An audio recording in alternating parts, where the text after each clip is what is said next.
While the reinstatement of the Social Relief of Distress Grant, the SRD grant, has been widely welcomed, human rights organizations believe government can do more. And economist Duma Gqubule agrees. In an article in Business Day, Gqubule says the state can easily afford a game-changing basic income grant. This would give people aged 18 to 59 years access to social assistance. But how exactly can it be achieved? Well, Duma Gqubule joins me now for that conversation. Duma, I'm looking at your article in Business Day. What I like about it is that it's stated in clear and concise terms.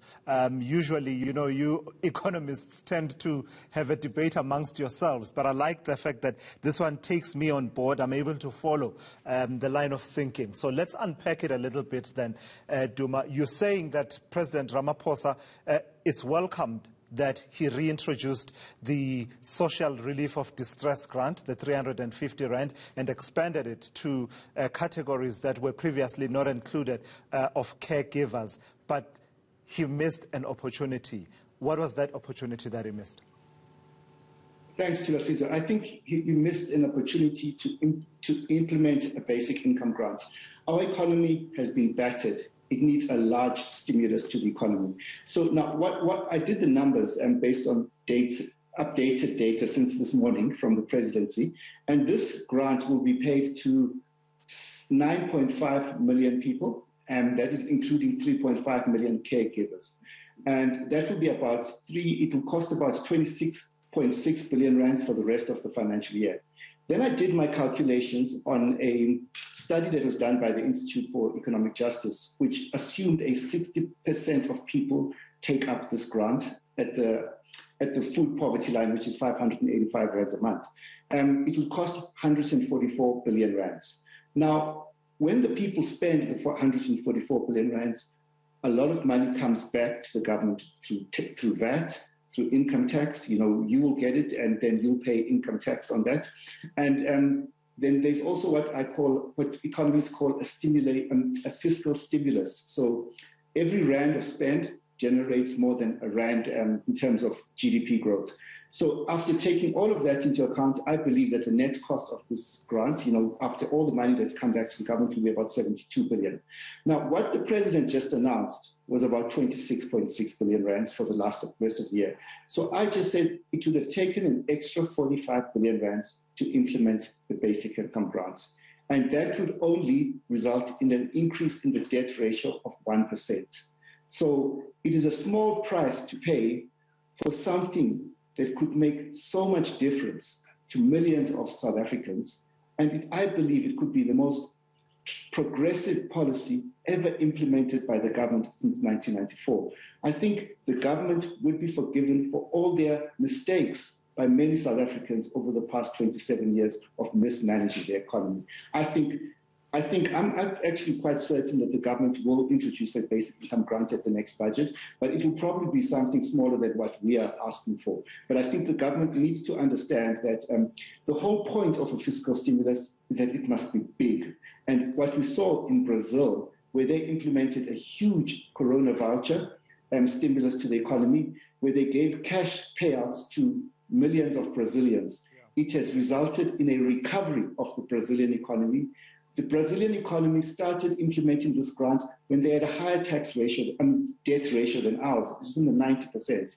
But now what we've seen is that the economy has recovered to pre-COVID levels, and then the debt ratio has started coming down to about 85%. Right. So for me, this was a highly successful case study that illustrates what a grant can do. Our economy is unviable. We have such high levels of hunger. 13 million people, including 3 million children, went hungry. But people want to poke holes on an investment of an extra 45 billion rands into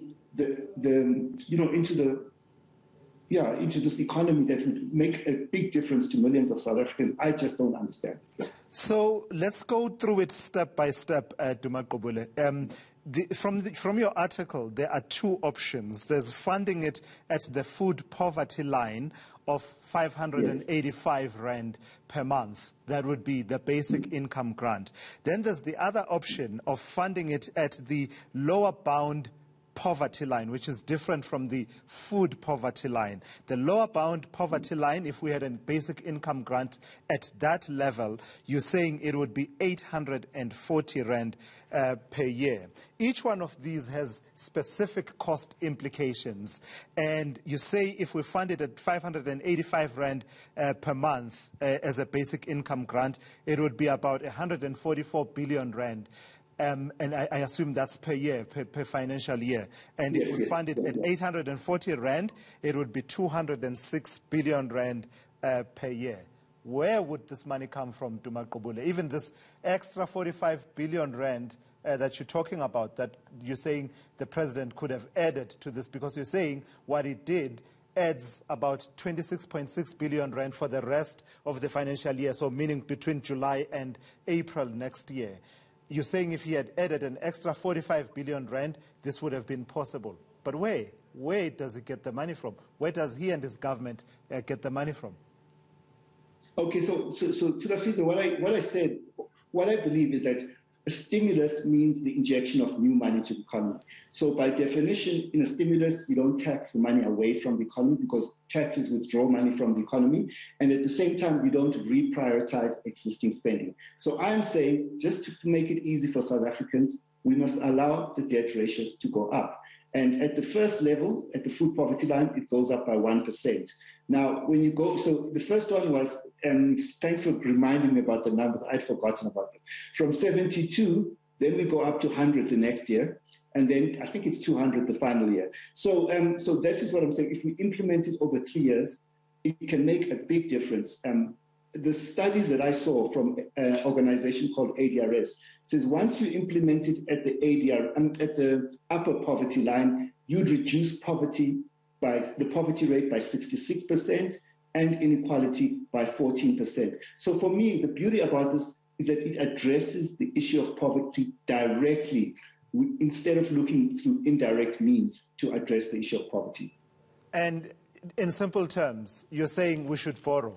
Duma Gqubule, if you're saying, when you're saying that increase the debt ratio by 1%, basically more borrowing, and in a situation where we already are sitting at what, a debt to GDP ratio of some 77% of GDP. You make the argument that it would be worthwhile. It's a worthwhile investment, even if it means increasing our debt ratio.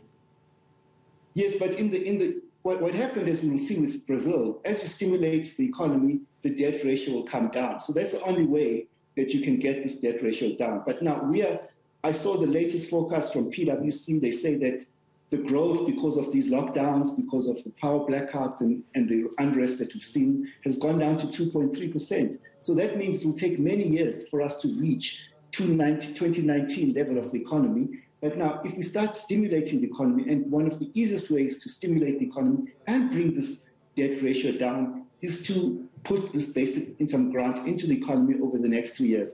And the benefits are huge. South Africans must trust me.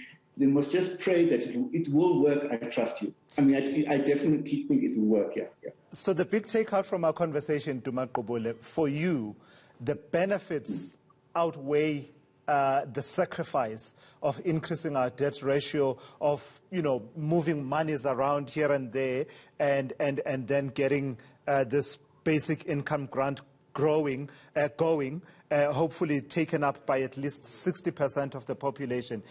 You're saying that the benefits in the way of reducing poverty and inequality, as well as, more importantly for you, it's about stimulating the economy, pumping rands into the economy. Yes, so we're talking at the 1% first year, 2% the second year, 3% increase in the debt ratio.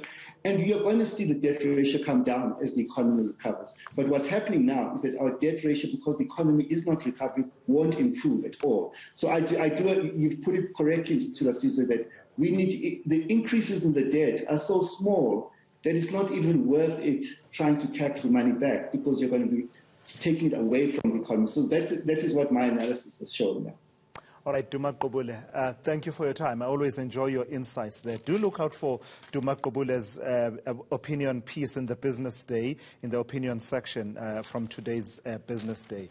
He makes the case for a basic income grant, and he makes it in such simple terms that even a person like me, a journalism major, can actually get it.